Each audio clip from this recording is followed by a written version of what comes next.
Yes. And Mitchell, a 49ers win over the Dallas Cowboys. It seems like a annual occurrence nowadays. The Dallas Cowboys started off really fast, physical. They seemed like like the week off helped them. They got healthier, but at the same time, it all wore off, Mitchell. It was like makeup. It was pretendo. All the energy they brought in the first half, the intensity, they were running the ball well. San Francisco hadn't been stopping the run well. The Dallas Cowboys hadn't been running it well all season. But Ezekiel Elliott had his best half. They were physical. They were talking mess. They were getting stops on the defensive side. It looked like a team that was determined to get a win. And then in the second half, it was like the San Francisco 49ers woke up, both offensively and defensively.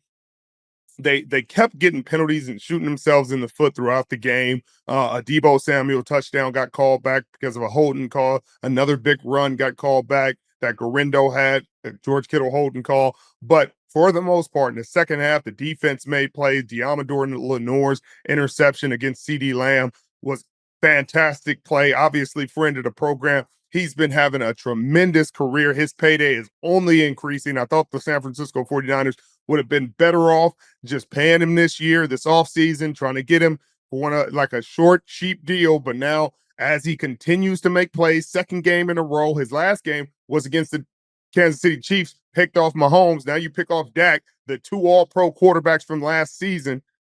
Oh, I guess Lamar was all-pro. But, I mean, you talk about you picking off – anytime you pick off Pat Mahomes is going to be a big deal, but you pick off Dak, his second or third multi-interception game. The second half was just filled with big plays, but there were a few hiccups a few head scratchers. They were in man-to-man coverage. Jair Brown, who had a fantastic game and a fantastic interception early in the game, was running with the motion, running with the receiver, or running with Ferguson, and then comes downhill trying to cover Ferguson man to man, is trying to get closer to him at the snap of the ball, and he runs into Renardo Green and picks him off and leaves CD Lamb wide open. Now, we know that anytime there's a situation where the guy's in motion, you give the corner the right away. He got the harder job. Your guy's probably running a flat, something low, something slow. You know what I mean? This is a tight end. It's not that hard of a cover. It's not that athletic of a guy. You got a corner who's guarding their best player, and you pick him off. You know, corner always has the right of way in that situation. I'm sure that Nick is going to coach that up, and they're going to get that corrected. But I thought it was a fantastic game from Diamador. Nicholas John Bosa made numerous plays throughout the game, put pressure on him. He caused the first interception, putting pressure on Dak Prescott. The rest of the defensive line made life hell for Dak Prescott throughout this game. And offensively, Garindo looked really good. There were times that he was gashing the Dallas Cowboys. They were finding lanes, and he's that speed back that Kyle Shanahan usually has. You talk about when he had Matt Breida or Raheem Mostert, he always had a guy that could get the edge, and if he got the edge, it's usually big games, 20, 30 yards, and Garindo looked like one of those in that mode. Special teams look decent today. You know, no big crazy plays. Field goals got made. PATs were made. Kickoff returns were tackled. There was the one kickoff out of bounds, but that's just, you know, that's a kicker. You can't blame teams for that. The kicker just got to keep it in bounds. But I thought overall this is a really good bounce back game for the San Francisco 49ers. They're getting a lot of good news. You hear that Christian McCaffrey potentially coming back after the bye week to play against the Tampa Bay Buccaneers. That will be an incredible boost for this team, both, I mean, in terms of just the morale of the team and then everything that Christian brings to this offense in terms of his third down prowess. He's one of the best players in the National Football League. It's huge. I mean, but this is a huge loss for Dallas as well. I mean, this team, you could tell they came out of the gates. They looked scrappy. They looked like the better team early, Rich. I'll tell you that much. And I think it goes back to their home stomping against the Detroit Lions. They needed this game badly, and to come out with an L. And I know it was a tough opponent. The 49ers have had their way against the Dallas Cowboys for the last several years. But I mean, if you're Jerry Jones right now, Richard, what are you thinking in Dallas? I got to imagine that hot seat is starting to heat up a little bit with Mike McCarthy there as the head coach. Richard, where's your head at with Jerry Jones and the Dallas Cowboys being 3-4 now? Well, I think all those crazy rumors about Dion in the offseason, if McCarthy stumbles, are going to get hotter and hotter come offseason. I don't think anybody's going to take Jerry's word. Whatever he says at the end of the season, he'll say, "Hey, we're gonna start all over and start anew," or whatever he's going to say this offseason isn't going to have a lot of weight, because what you didn't do this season, this offseason, is going to reign loudly throughout this season, because you did not do enough. You drafted a tackle, doesn't seem like the answer. The offensive line is the worst it's been in years. Aging superstars on the offensive line, CD Lamb and Dak, just don't look like they have the same rapport, same connection. They did this game, 13 catches for 149 yards for CD, but it's just throughout this season, it hasn't looked the same as it did last season. CD was dominating. I mean, he and Dak just looked like they had an incredible connection. Every time they needed a third down, you knew where he was going, and CD Lamb was getting open, making huge plays, huge gains, and it just hasn't been that way.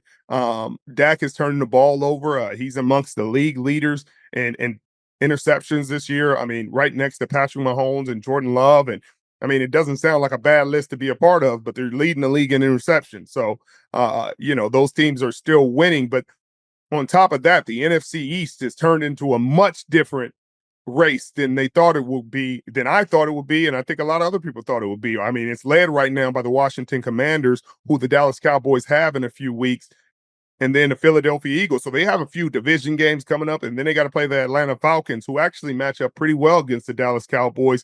And so they have a slate, a really tough slate coming up that may put them out of playoff contention, because again, that seventh wild card spot is going to be difficult to come by this year.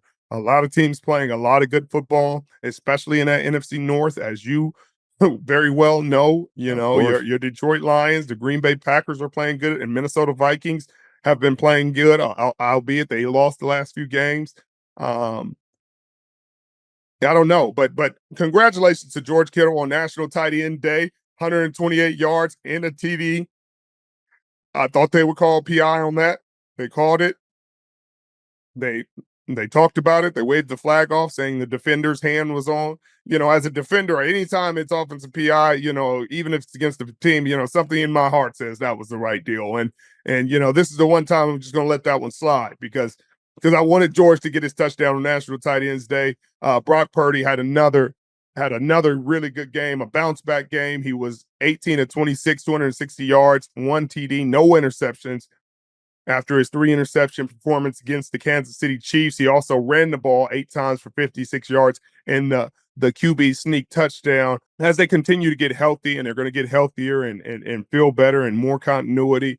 There was a cool play. Ricky Purcell got a reverse, got 39 yards on it. The crowd went wild just to see his story and what he's had to overcome. Obviously, the gunshot wound and that scary situation was something that I think really shocked the team and took everybody by surprise. And everybody's grateful and thankful that he's out there. But it was cool to see him get his hands on the football, catch a few passes, run a few balls, and really just be involved in the game. I think this team is ready to bounce back, and the NFC West is tied. I mean, I think everybody's 4-4 except the Rams, and that's because the Rams haven't played 8 games yet. They're 3-4, but everybody's tied at the top of the NFC West. It's going to come down the stretch, and that's what the NFL loves. There's a lot of division games down the stretch. They make sure it's that way. I'm sure San Francisco and Seattle is going to end the season in San Francisco. They've already played in Seattle. The Arizona Cardinals got a big win today against the Miami Dolphins. Marvin Harrison had a really good game. They just battled. Tua Tagovailoa returned. He was pushing the ball down the field. Tyreek Hill looked good. The offense looked solid, but they just couldn't overcome Kyler Murray and that defense. And I'm excited to see how this happens. I mean, this NFC West hasn't been this crazy and this chaotic and this tied up this late in the season in a while.